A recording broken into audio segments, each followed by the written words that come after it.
संस्कृत क्या है?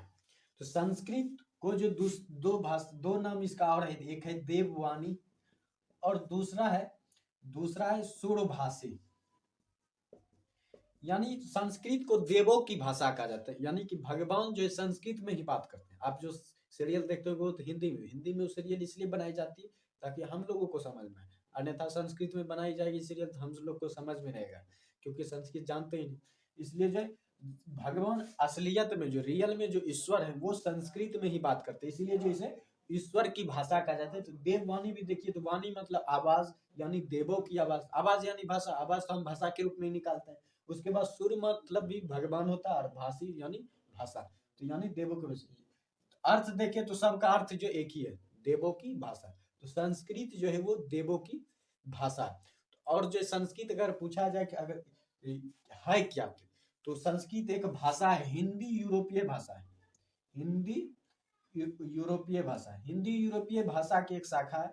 और इसी से हिंदी, इंग्लिश नहीं, हिंदी, बांग्ला, तमिल या रोमानी भाषा, ये सारा जो है संस्कृत से ही निकला है। ये सारा भाषा जो है हिंदी यूरोपीय की जितनी भी भाषा है सारे संस्कृत से ही निकले हैं। लेकिन संस्कृत जो ये मुख्यतः भारत की ही भाषा है, भारत में ही जो संस्कृत बोला जाता है, और कहीं पर संस्कृत के बारे में नहीं मिलता है। संस्कृत के बारे में जितना भी इसका इतिहास है सारे इंडिया से ही रिलेटेड है, हमारे देश से।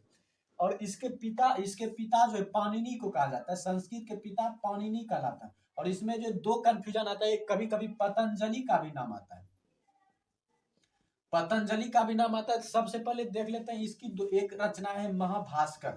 पतंजलि की एक जो है महाभास्कर, इसकी एक रचना, और एक है योग सूत्र। और पाणिनि का एक रचना है अष्टाध्यायी। तो संस्कृत का पिता कहा जाता है पाणिनि को। ये दो विद्वान जो हैं, जो इन्हीं दोनों के कारण संस्कृत जो है बहुत ज्यादा ऊंचाई पर गया था। आज से 350 से 3500 ईस्वी पूर्व में संस्कृत। और पतंजलि ने महाभास्कर लिखा था, योग सूत्र। महाभास्कर जो इसमें संस्कृत व्याकरण के कई सिद्धांत है, और जब इन्होंने महाभास्कर लिखा तो इसके कारण संस्कृत जो है बहुत ज्यादा लोगों तक पहुंचा था। और ये जो पाणिनि है अष्टाध्यायी, इसमें भी 8 अध्याय हैं, इसमें 8 अध्याय और संस्कृत के 4000 सूत्र हैं। अष्टाध्यायी में पाणिनि ने 8 अध्याय लिखे थे, और उसमें 8 अध्याय में कुल मिलाकर 4000 सूत्र लिखे थे।